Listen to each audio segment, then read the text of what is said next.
Hi everyone, my name is Shani Harris and this is Surviving Math with Shan. In this video, we'll be going through past paper questions for Math for Computing in course test 1, which will be covering the topics logic, prepositions, and prepositional functions. So clearly I'll be explaining the solutions to these problems. So all I ask of you guys is to please pause the video, try the question yourself, and then continue the video to see the solution. Cause why wouldn't you do the question? That kind of lame, guys. Please do the question. You're doing the question to see your level of understanding. You're doing the question because there might be a possibility that you make a mistake. And once you see the solution after you made that mistake, you're least likely to repeat that mistake, especially when you're doing the test. Because really and truly, if you don't do the question, you're more likely to make a mistake during the test and don't realize that you made that mistake and then allow it to affect your grade. So do the question and then see the solution. Thank you. Let's get into the video. Question 1. Which of the following statements is not a preposition? A. Ice floats in water. B. Do your homework. C. China is in Europe. D. 2 plus 2 equal 5. Or E. The COM 1210 test 1 is relatively difficult. So from this question, we need to recall, what is a preposition? A preposition is a statement that is either true or false. So a preposition is a statement that holds a truth value.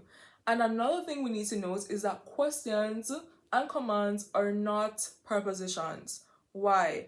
There's nothing true or false about a question or a command.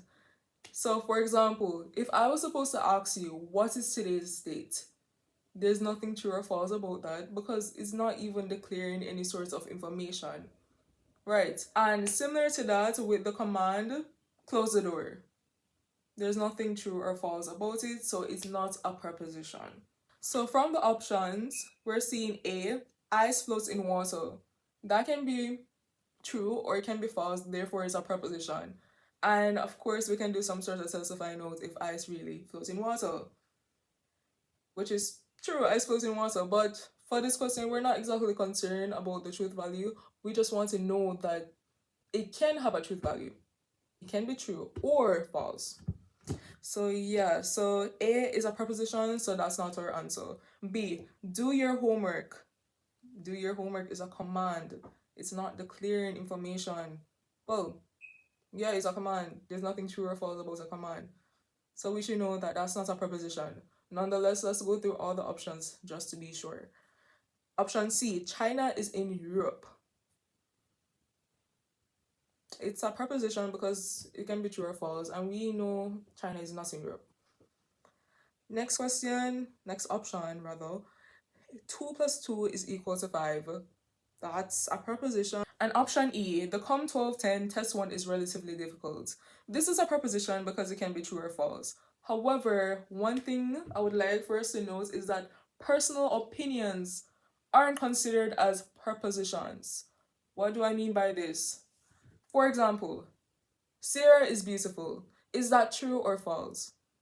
Sarah might be beautiful to me, but Sarah might not be beautiful to somebody else. So with that statement, is really appealing, is really making us be, that statement is really subjective, what we're trying to say. And it really just depends on what someone sees beautiful as. What does beautiful mean? So in order for that statement to be a preposition, we have to make sure that being beautiful, the term beautiful is well defined. So does beautiful mean that you have long hair? Does beautiful mean that you have brown eyes, blue eyes, green eyes? Does beautiful mean that you're tall? So you see what I'm trying to say? So if we're supposed to say that beautiful means that you have blue eyes, just for example, and Sarah has blue eyes, we can say that Sarah is beautiful.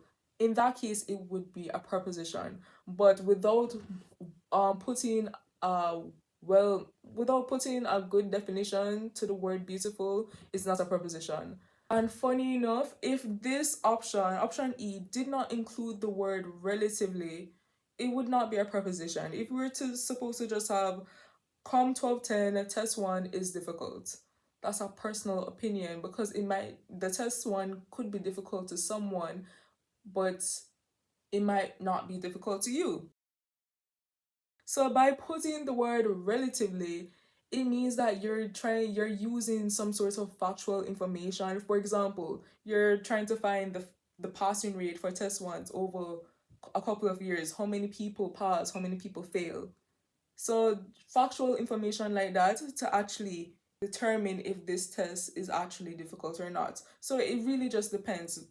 Relatively mean that it depends on certain factors, and we're using some sort of evidence, relevant evidence, to determine if this is true or not. So because of that, it is a proposition. So the answer to this question is option B, do your homework, because it's a command. Question 2. It is known that the statement P is true, but the truth value of Q is not known. Which of the following must be true? A, P and Q. B, P implies Q. C, Q implies P. D, P and not Q. Or E, not P. Okay, so we know that P is true, but we don't know the truth value of Q. However, when these two simple statements are joined in some sort of compound statement, we know that that compound statement is true. Right. So from the options, we're seeing three different symbols. We're seeing the and connective, implication, as well as negation. So we need to remember what happens when we join simple statements with the and connective, what happens when we use implication, and what happens when we negate. Okay, so starting with the and connective. When two simple statements are joined with the and connective, both simple statements must be true for the compound statement to be true. So if we have P and Q, P has to be true, Q has to be true. So when P is true and Q is true, P and Q is true. If the and connective is telling us that, oh, both simple statements must be true for the entire statement to be true, that tells us that, hey, we can't have, our answer is nothing with the and connective, because Q can be true, Q could be false, right? So if we even look at option A, P and Q, we could have true and true, which we know that entire thing is true, or we could have true and false, and that would be false. We're not guaranteed a true statement from that, a true compound statement from that. So of course, A would not be our answer. And similar to that, we have option D, which is P and not Q.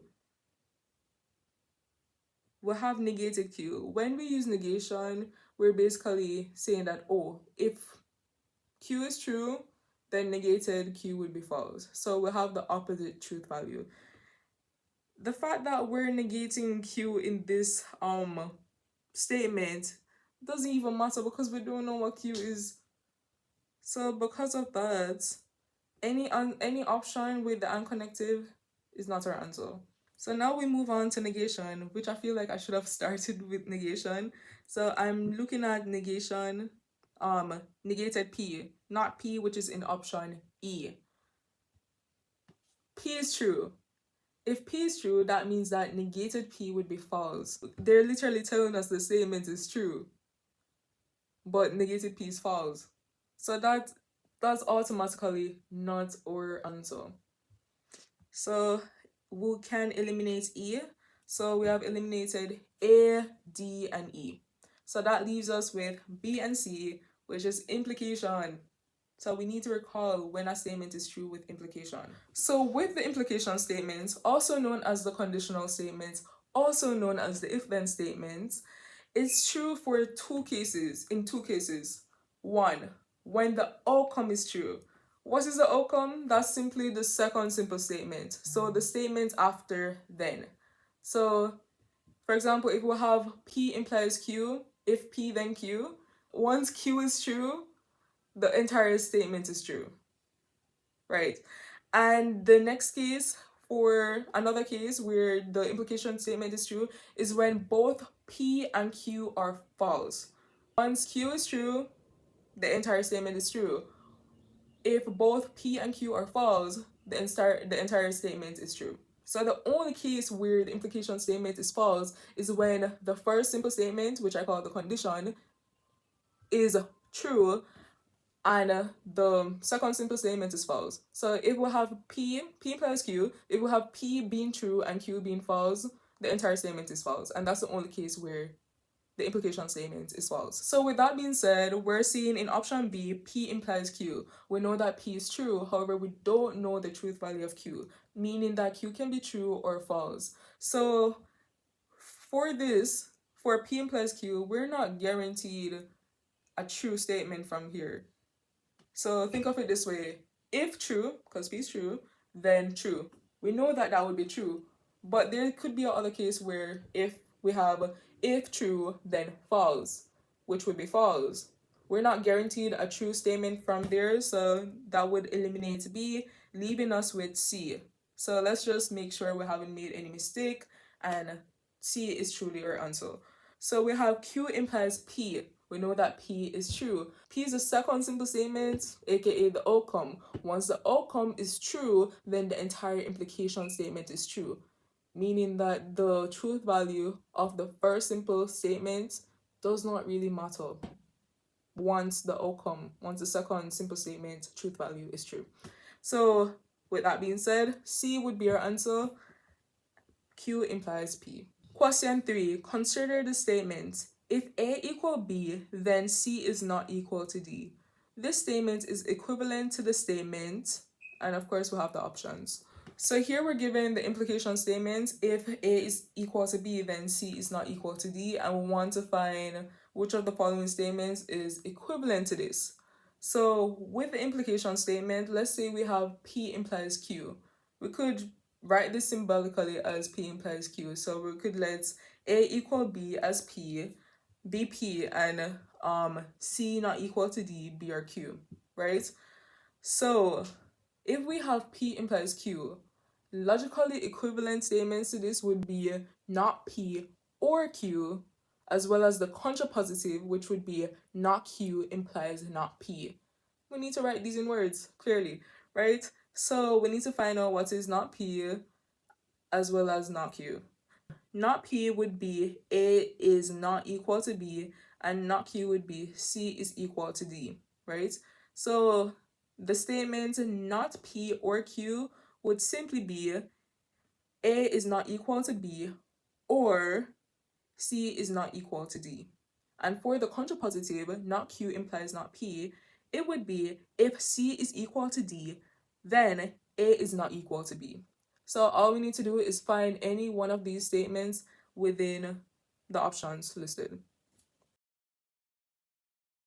Question 4. Which of the following statements is not logically equivalent to P implies Q? So from the previous question, we have already established that not P or Q as well as not Q implies not P are two logically equivalent statements to the implication statement P implies Q. So with that being said, we can automatically eliminate A and B as possible answers, right? So that leaves us with C, D, and E. So C, we're seeing the negation sign, and then in bracket we'll have P and not Q, right? And from this, you need to apply the De Morgan's law.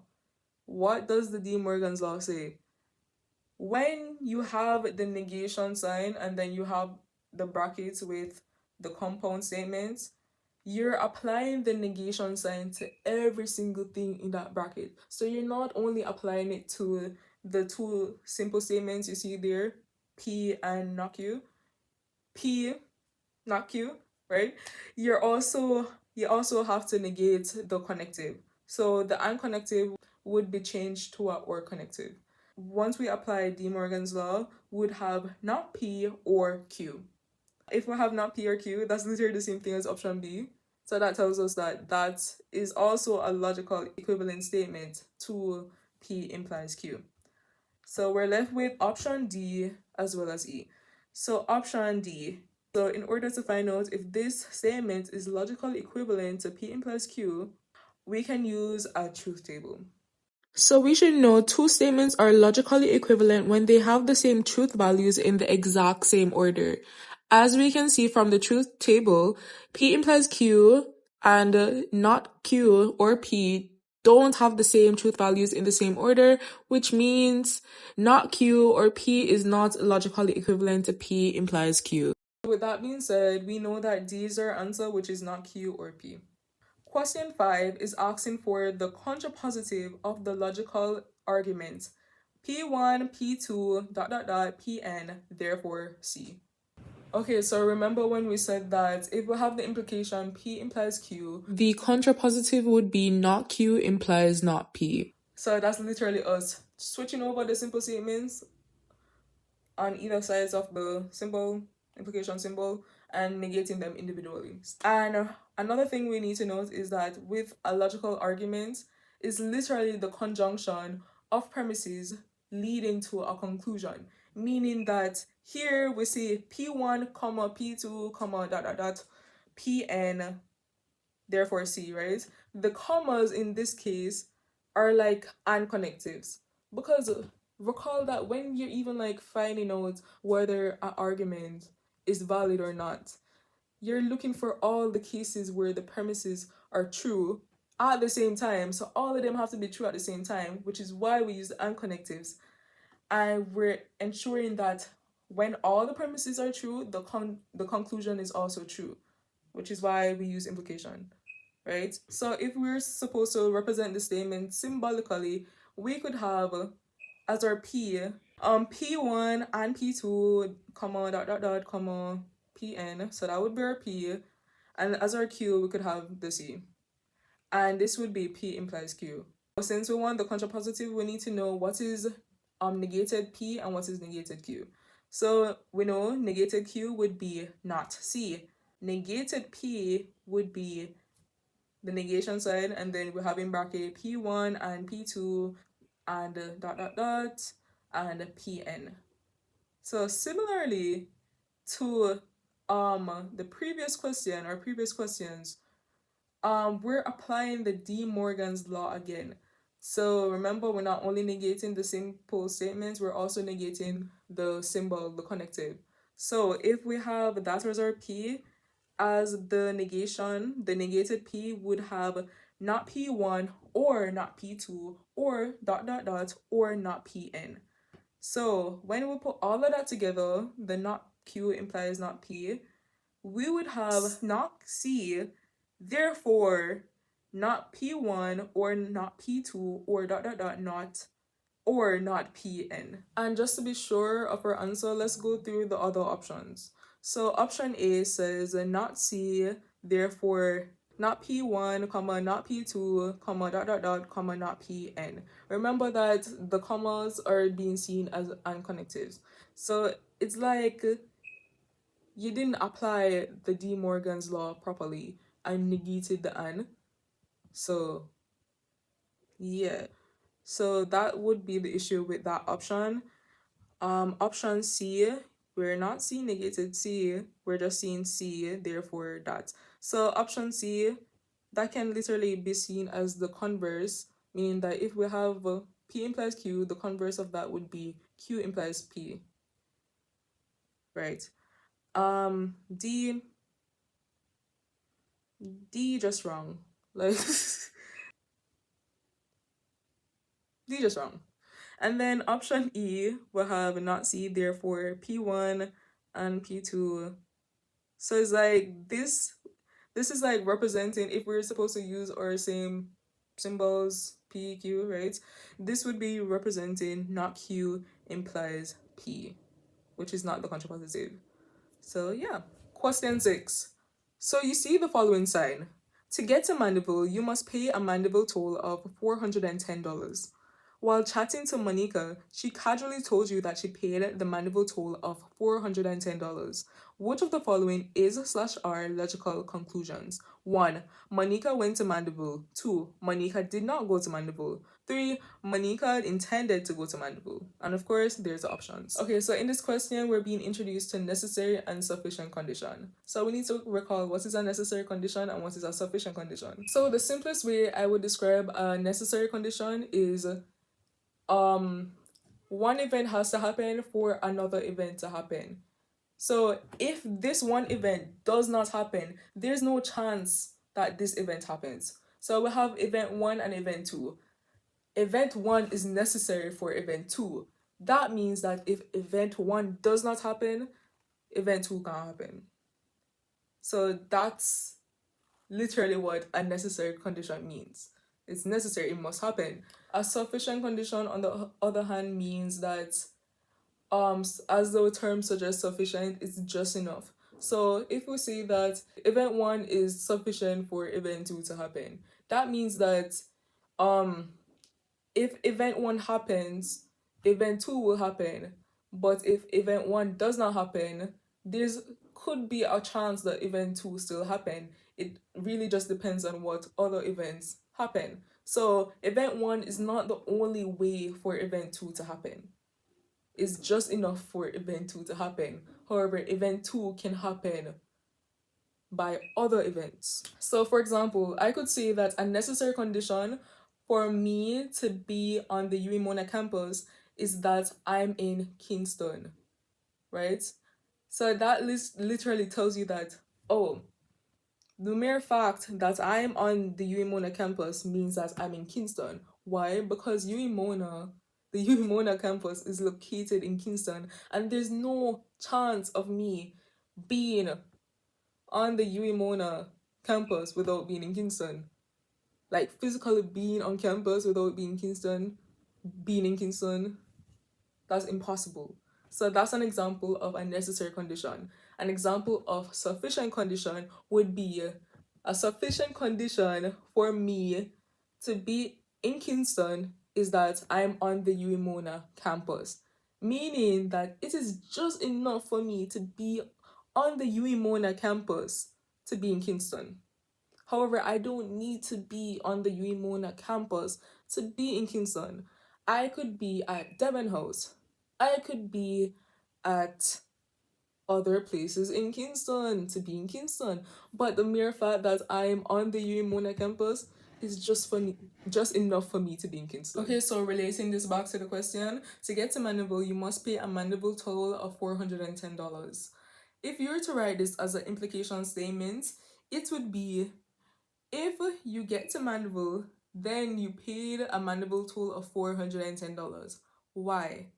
The way I understand it is that with the implication, remember, once the second simple statement, meaning that the statement after the then, is true, the whole statement is true.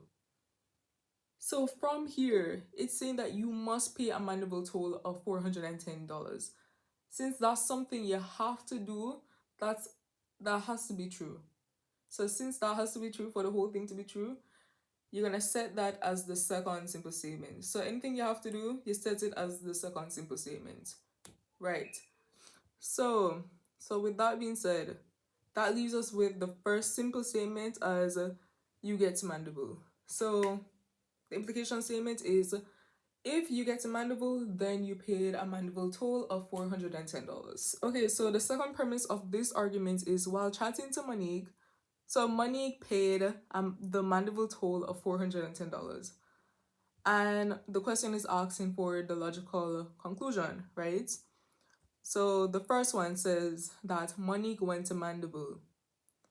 So from our first premise, which is if you get to Mandeville, then you paid the Mandeville toll of $410. You have to look at the fact that with the implication, the premise can be true or false, but once the outcome is true, the statement is true. So that means that since the premise, meaning that you get to Mandeville, can also be false and the statement is still true, that means just because you paid the Mandeville toll of $410 doesn't mean you went to Mandeville. And that's based on the structure of an implication statement. So if you get to Mandeville, meaning that can be true or false, then you pay the Mandeville toll of $410. So from that alone, since the first simple statement can be false, and once the second simple statement is true, the whole statement is true, that tells us that it don't necessarily guarantee that Monique went to Mandeville. This could be a possibility that she didn't go to Mandeville and she still paid the toll, right? So we can't exactly write that as a conclusion because it wouldn't be logical. Because right, it's either she could have got to Mandeville, she could have not got to Mandeville, we wouldn't know. However, all we know is that she paid the toll. So next one is two, Monique did not go to Mandeville. There's no concrete evidence that she did not go to Mandeville because, to be honest, if we have if F then T, that's true. But we also know that if T then T is also true. The whole thing is true. So we don't know for a fact that she did not go to Mandeville. We don't know for a fact that she went to Mandeville. So we can't put that as our conclusion. And the last one, that Monique intended to go to Mandeville. That's Monique intended to go to Mandeville doesn't exactly mean, just because she paid the toll doesn't mean she intended to go to Mandeville. You might be thinking, oh, how would that even make sense? What if Monique paid the toll, Monica paid the toll for her daughter to go to Mandeville? That Monica could be at home sitting on her phone and she paid the toll for her daughter. She gave her daughter the money and she paid the toll for her to go to Mandeville. She had no intention to go to Mandeville. So all I'm trying to say is that we can't exactly say that Monica went to Mandeville, Monica did not go to Mandeville, and Monica intended to go to Mandeville. We can't exactly say that. The only thing we know is that Monica paid the toll to go to Mandeville. But we don't know if she ended up at Mandeville. We don't know if she did not go to Mandeville, and we don't even know if she intended to go to Mandeville because she could have paid for somebody else. So because of that, the answer to this question would be E, none of the options. Question 7. The converse of the statement, if I study, then I will pass come 12:10 is... So the converse of P implies Q would be Q implies P. So we're literally just switching over the simple statements, right? So from this implication statement, if I study, then I will pass come 12:10. We could let our P be I study and our Q be I will pass come 12:10. And if we switch it around, Q implies P, it would be if I pass come 12:10, then I studied. So from here, we can see option B has that. So option B is our answer. Question 8. The negation of the statement, the numbers x and y are both odd, is... So in this question, we're given the statement, the numbers x and y are both odd. A way you can approach this question is that since you say the numbers x and y are both odd, you can split this into two simple statements and say x is odd, y is odd, and then join it by the and connective. So x is odd and y is odd. So you can represent this symbolically. So let P be x is odd, let Q be y is odd. And we would have P and Q. Right. We want to negate P and Q. In order to negate P and Q, we're applying the De Morgan's law, where we're not only negating the simple statements, we're also negating the connective. So we'd have not P or not Q. So all we have to do is write this in terms of words. So this is saying that x is not odd or y is not odd, which means that x is even or y is even. So all we have to do is find an option that matches this. We can clearly see that the answer to this question is option C. At least one of x and y is even, which is the same thing as saying either x or y is even. Right. Question 10. What is the negation of the following statements? If for all epsilon greater than 0, x is less than 1 plus epsilon, then x is less than 1. And of course, there are the options. So one thing we must remember is that P implies Q, because we're dealing with an implication statement here, right? We could let P be for all epsilon greater than 0, x less than 1 plus epsilon be our P, right? that would be our P. Why? Because we're looking at the simple statement that is right after if, right? And our Q would be x is less than 1. So we'll have to remember that P implies Q is logically equivalent to not P or Q. So if we're supposed to negate not P or Q, we would also get the negation of P implies Q. So the negation of P implies Q is P and not Q. So all we have to do is write this in terms of P and not Q to get the negation. So we need to find out what is not Q. Not Q, since Q is x is less than 1, not Q would simply be x is greater than or equal to 1.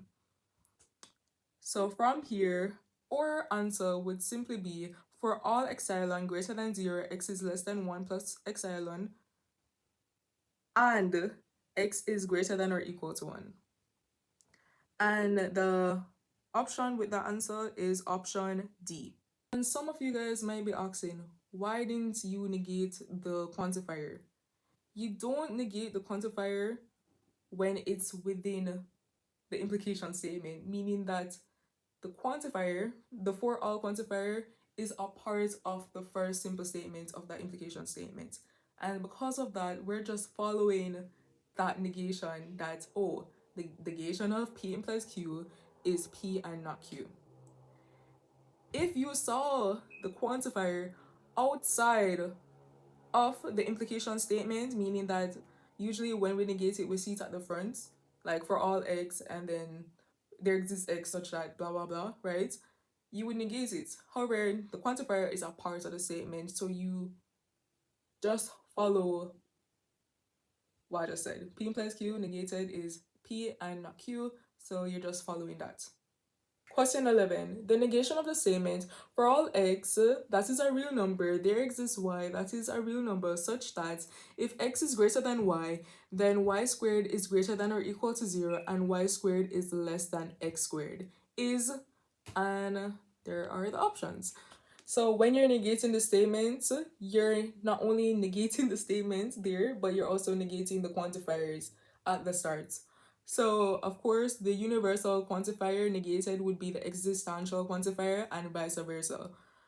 And, of course, we're seeing an implication statement. So, we know that if we're negating an implication statement, if we have P implies Q, it would be P and not Q. Since we have for all x, that is a part of real numbers, the for all x would turn into the existential. We're using the existential quantifier when we're negating. So would have there exists x, that is a real number, and we'll continue. We're seeing there exists y, so that would turn into the universal quantifier. So we'd have for all y. So for the first part of that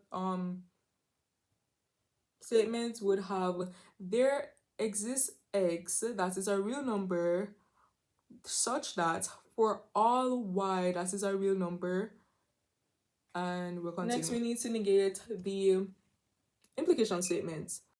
So we're gonna let our P be x is greater than y, and our Q be y squared is greater than or equal to 0 and y squared is less than x squared.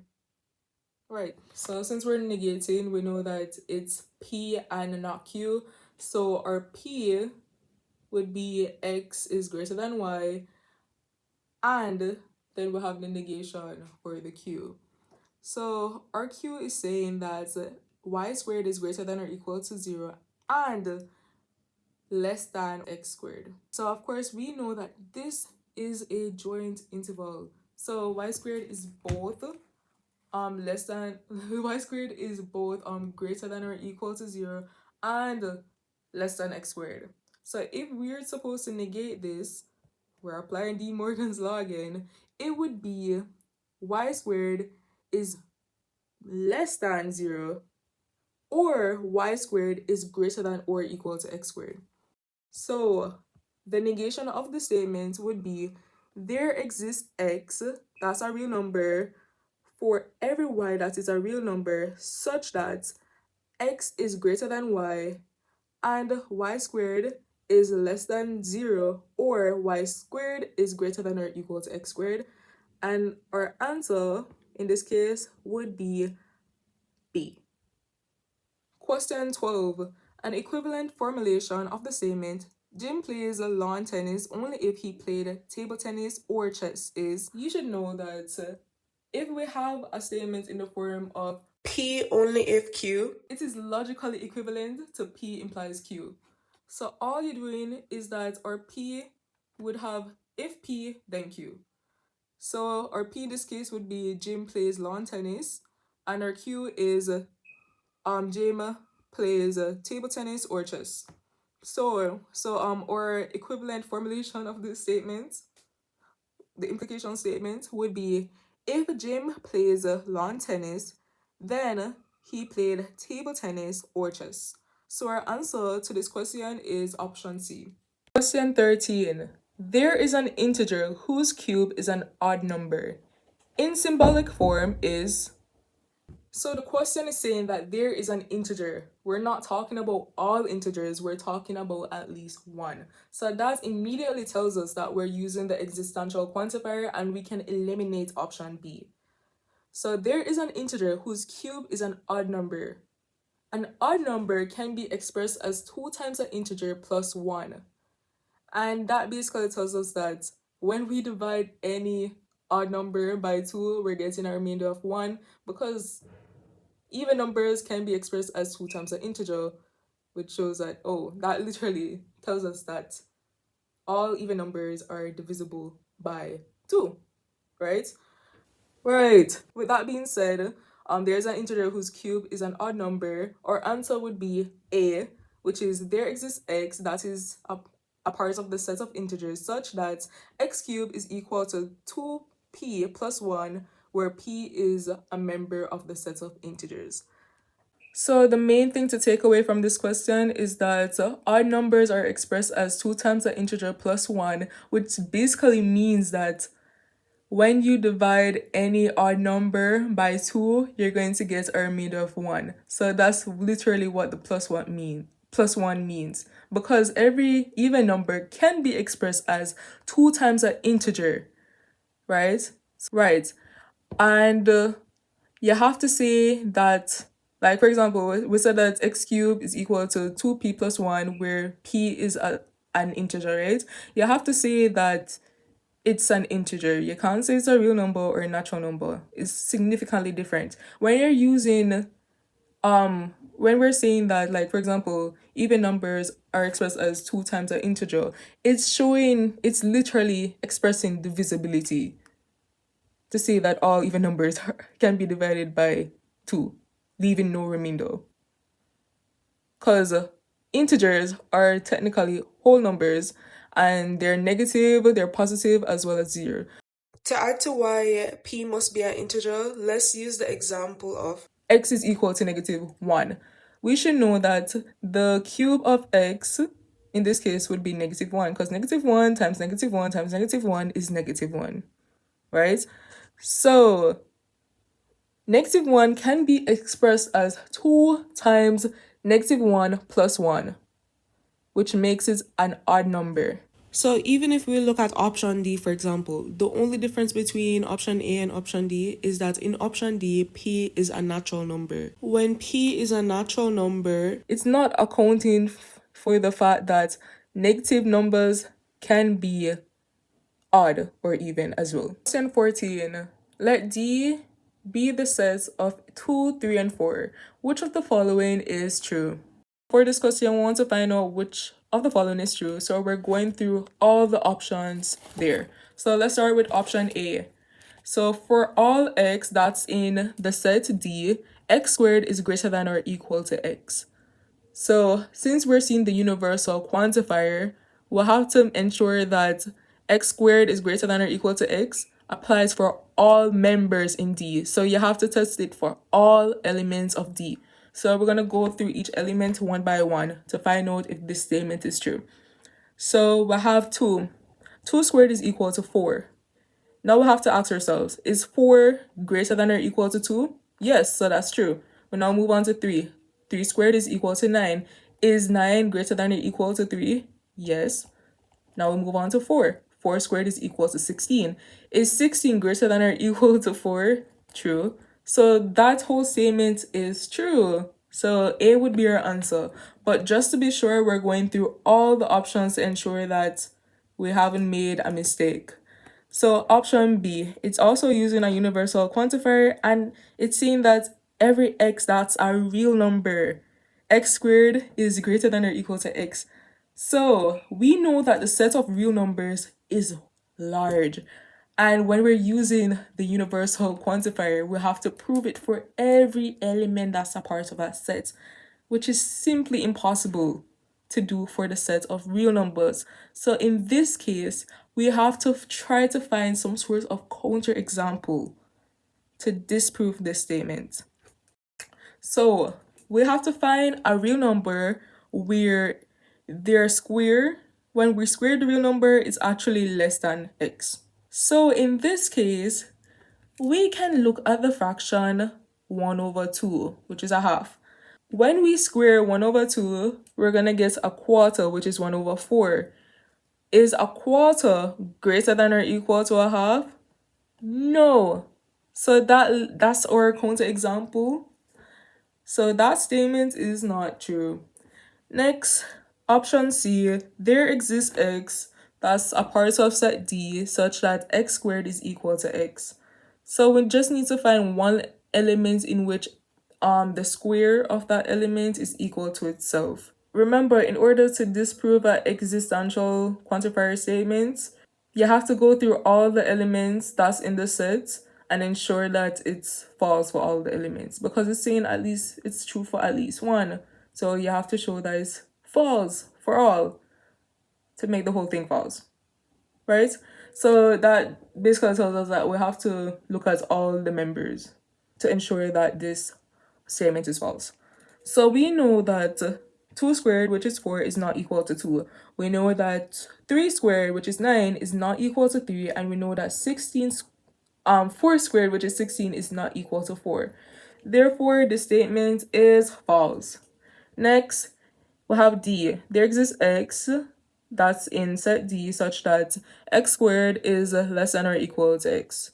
So we should know this statement is also false because all the squares of the elements are greater than the actual element.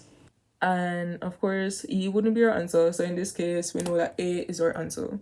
I will literally showed it. Question 15, given the following statements. 1, to prove for all x, p of x, show that p of x is true for all x in its domain. 2, to prove for all x, p of x, show that p of x is false for all x in its domain. 3, to prove there exists x, p of x, find an x for which p of x is true. 4, to disprove for all x, p of x, find a counterexample, that is, find an x for which p of x is false. 5, to prove there exists x, p of x, show that p of x is false for all x. And 6, to disprove there's an x, p of x, show that p of x is false for all x. Which of the above statements are true? Look at the first one. To prove for all x, p of x, show that p of x is true for all x in its domain. This is true because you have to ensure that p of x applies to each and every member that's a part of the set in which x is a part of, right? I feel like the grammar is so bad, but so you have to ensure that p of x applies for all members of the set x is a part of. So 1 would be true. Next is number 2, to prove for all x, p of x, show that p of x is false. We can already say that this is not true because if we want to prove something is true, right, we can't use the word false. If we're showing that something is false, we're disproving. So this is automatically not true. So in 3, we have to prove there exists x, p of x, find an x for which p of x is true. This is true because it's saying there is at least one x that's a part of the set, one member that is in a set in which p of x applies. So p of x applies to at least one member that's a part of that set. So we know that's true.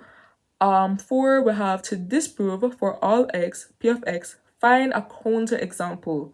Of course, this is true. Why? Because the universal quantifier is literally saying that P of X applies to all elements that are part of the set. So if you show that it doesn't apply to at least one, meaning that you're finding the counterexample, then you're showing that that statement is false. Number 5, to prove there exists X, P of X, show that P of X is false. We know that that's not true because we want to prove and it's saying that show P of X is false, which doesn't make sense. If we're proving something, we're showing that it's true. So that's not right. And the final one, to disprove there exists X, P of X, show that P of X is false for all X. This is true because remember, there exists X, P of X is telling us that P of X applies to at least one member of the set in which X is a part of, right? So that means that in order to verify that P of X does not apply to any member a part of that set, you have to show that it's false for all of the members. So yes. So from here, our true statements would be 1, 3, 4, and 6, which is option D. Next question, which of the following is true? An argument is said to be valid if, and there are the options. So one thing to remember is that an invalid argument is an argument in which the conjunction of the premises lead to a true conclusion. So all the premises are true at the same time, the conclusion has to be true as well. And another case in which an argument is valid is if it is a tautology, meaning that all the possible combinations of the simpler statements lead to the truth values all being true for the compound statement. So it's all truth values being true. So based on that, our answer to this question is option E. Just to be safe, let's look through the other options. So option A is saying that our argument is said to be valid if it leads to a contradiction. Recall that a contradiction is where all truth values are false when we look at all the possible combinations of the simpler statements, which we know that would be false because an argument is valid when it leads to a tautology, right? Option B, in the cases where the premises are true, at least one conclusion must be true. This is false as well. Why? Because it has to be in all cases where the premises are true, where the conclusion is also true. The conclusion has to also be true. So all cases, not just some. Like you can say, oh, where the premises are true, at least one conclusion. No, it has to be for all conclusions. Right. Option C, all premises are true and some of the conclusions. It can't be some of the conclusion, it has to be all. So that's false as well. And D, at least one of the premises is true. Automatically, that's false because all the premises have to be true at the same time. So yeah, our answer is E. It leads to a tautology.